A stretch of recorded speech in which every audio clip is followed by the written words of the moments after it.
জাতীয় সংসদ নির্বাচন। আমরা 17 বছর জীবন বাজি তাদেরকে প্রশিক্ষণ দিয়ে অন্যান্য যারা সবকিছু জন্য তাদেরকে প্রশিক্ষণ দিয়ে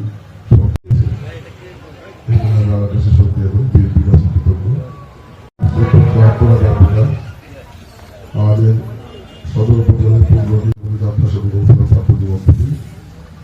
আমার জীবনের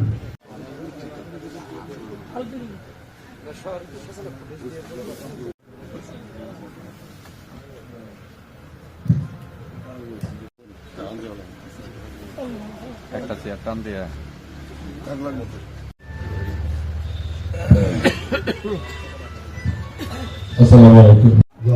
অনেক নারীরা সাথে সম্পৃক্ত, যারা তাদের জীবিকা আগামীকাল থেকে নির্বাচন প্রচারণা করবে। আগামী 12 তারিখ সকাল 7:30টায় দেখেছি। সেটি হল যে এখানে আসলে বর্তমান প্রেক্ষাপটে আমি বলবো না আমার জাতির দুর্ভাগ্য আর কি, যে স্বাধীনতা বিরোধী শক্তি আজকে নির্বাচনের প্রধান প্রতিদ্বন্দ্বী হয়ে দাঁড়িয়েছে। এবং জাতির জন্য একটা অশনি সংকট, আমাদের জন্য একটা অশনি সংকট বলে আমি মনে করি। আমি প্রচারণা গিয়ে ধরে দেখেছি যে প্রকৃত ফ্যাসিস্ট সরকারের অনেকেই রাজনৈতিক কর্মীরা আজকে আমাদের প্রতিদ্বন্দ্বী বাংলাদেশ জামাত ইসলামী প্রার্থীর সাথে প্রতীকের সাথে সম্পৃক্ত হয়ে তারা নিজেদেরকে হালাল করার চেষ্টা করছে, যেটা আসলে তাদের মধ্যে সংখ্যা তৈরি করেছে। আমরা যে কথা সবসময় বলেছি যে নির্বাচন বানচালের ষড়যন্ত্রকারীদের মধ্যে সবচেয়ে বড় অপশক্তি হচ্ছে প্রকৃত স্বৈরাচার।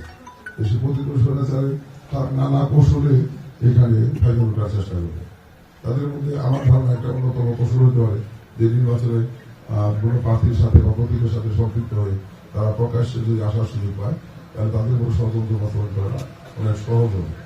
এখানে আমরা দেখেছি অনেক এলাকাতেই প্রকৃত স্বৈরাচার অনেক কর্মী নেতা কর্মী আমাদের সাথে সম্পৃক্ত হয়ে নির্বাচনী কর্মকাণ্ডে অংশগ্রহণ করছেন।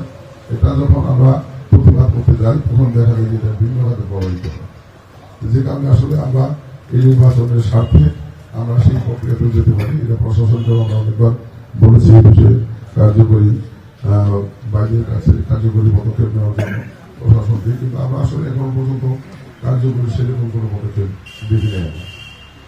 তারপরেও এটি সংখ্যামুক্ত না, তারপরে আমরা বিশ্বাসী আসো যে নির্বাচনটি সব মিলিয়ে এটা সুন্দর নির্বাচন হবে।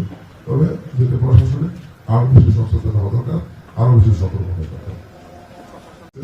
যে স্বৈরাচারের অনেকেই প্রকাশ্যে দাঁড়িপাল্লা প্রতীকের পক্ষে নির্বাচনী গণসংযোগে ভোট চাচ্ছে। এখন তারা আসলে সত্যিকার মধ্যে দাঁড়িপাল্লার পক্ষে কাজ করছে না তাদের ষড়যন্ত্র বাস্তবায়নের জন্য তারা প্রকাশ্যে আসার চেষ্টা করছে, এটা একটা প্রশ্ন। আমার মনে হয় প্রশাসনিকভাবে সচেতন হওয়া দরকার।